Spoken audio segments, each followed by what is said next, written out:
As the old saying goes, what goes around comes around. Every action has consequences, and every wrongdoing eventually demands a price. In Shakespeare's Macbeth, a noble general received a prophecy from three witches that he will become king, awakening a dangerous ambition. He and his wife, Lady Macbeth, pursue power at any cost, committing murder and deception only to be slowly consumed by guilt, fear, and paranoia. Macbeth! Oh, I come, Grey Malkin. Today, we will step into Lady Macbeth's inner world, following her journey from determined, ambitious woman to a tragic figure haunted by her own conscience. In Act 1 Scene 5, as she holds her husband's ladder, her eyes burn with resolve. She immediately envisioned the plan to put him into the crowd, even declaring that she will pour her spirit in his ear.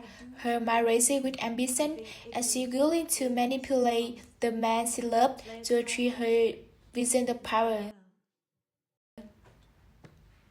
But ambition alone does not capture Lady Macbeth.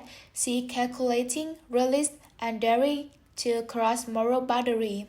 From the moment she read the letter, she carefully planned every step toward power, guiding her husband while immersing herself in the scheme. She challenged him, tested courage and resolve, orchestrated even with a cold precision that bound him to her will. Her determination with intoxicating, thus it carried the seed of inner torment, hinting at the pathological pride that unchecking ambition will demand.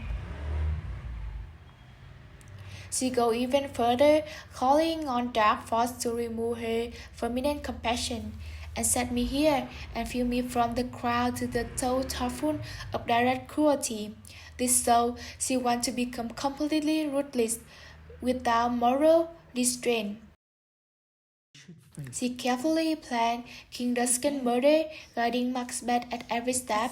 She resolved him screw the courage to the sticking play, and we will not fail. And after murder, she tells him how to hide the crime. A little water clears up the deed. Lady Macbeth is directly involved during Duncan got and placing the dagger, showing her cold, calculating nature and lack of remorse. What cannot you and I perform upon? Her influence doesn't stop with Duncan. She also manipulates Macbeth to get rid of Banquo and Fulham, making sure nothing stands in the way of their power. Even though she doesn't skill them herself, she orchestrates the plan and pressure Macbeth mentally to act, showing her indirect role in the later murder. At first, Lady Macbeth feels no guilt. She stays calm and in control, guiding Macbeth and planning their crime without fear.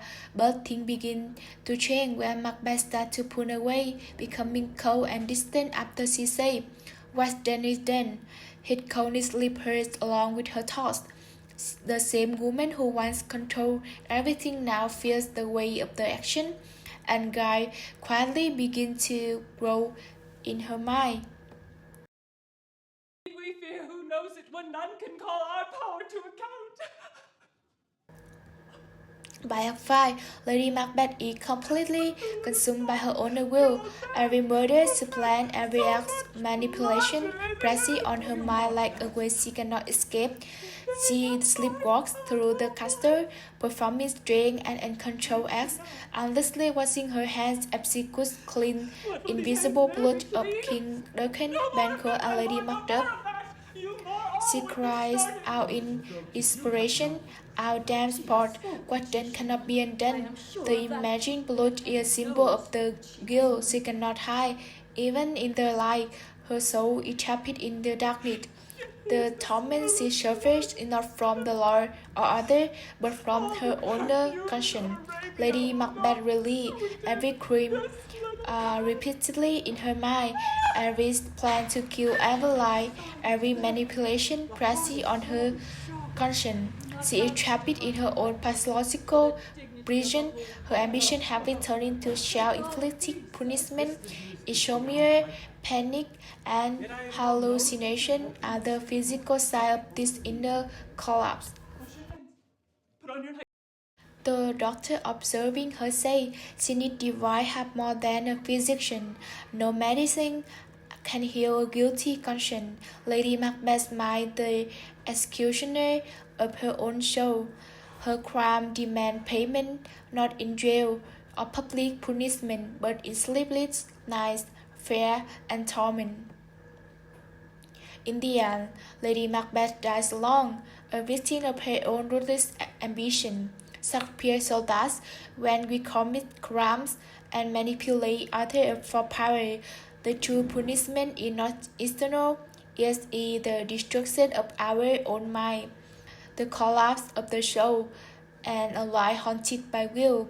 In history and in every society, there are always people willing to do ever to gain power, wealth, or personal advantage. As the old saying goes, evil lurks in every corner. Literature has always explored the consequences of ambition and wrongdoing. In Vietnamese literature, we find famous female villains. Take the stepmother and come in the folk tale Tổng Cảm. For example, they crave wealth and stated as stop at nothing, even trying to kill them 3 times.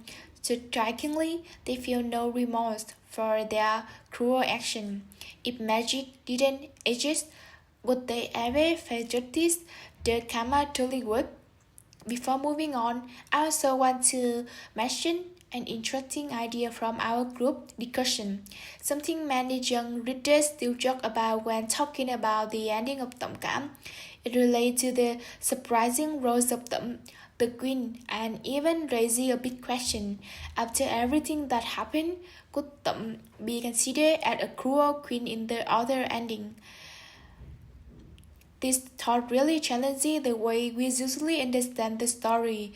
Seeing our presentation time is short, I will say this intriguing question for my essay, where I can explain it more clearly. Or consider Hoàng Thư in Truyện Kiều. She is jealous, cruel to Thị Kiều, and manipulate power. Remarkably, she feels no fear or guilt. She always justifies her action, and in the end, she lives in comfort and authority without ever suffering psychological punishment. In contrast, Lady Macbeth in Shakespeare's tragedy is also ambitious and will stop at nothing to make her husband king, but unlike some Vietnamese villains, whoever did sometimes require magic or supernatural intervention to be punished. Her ambition brings terrible psychological consequences, insomnia, panic, guilt, and ultimately death is the despair. Shakespeare emphasized that when someone crosses moral boundaries, the conscience will not forgive them, and this internal punishment can be far more terrifying than any external one. Shakespeare emphasized the power of guilt and moral awareness. Lady Macbeth showed that power gained through crime always comes at a heavy cost to one's conscience and inner self. Ambition and manipulation may bring temporary authority, but in the end, they destroy her from within. Her insomnia, panic, and obsessive will demonstrate that the consequences of evil are not morally external punishment, but a torment of the mind and soul. This story reminds us that we should not let ambition or faith completely control our life. Karma may not always appear immediately, but knowing one's limits, appreciating what we already have, and living with integrity is the way to achieve lasting happiness. True happiness does not come from power and manipulation, but from living rightly and being content with one's own life.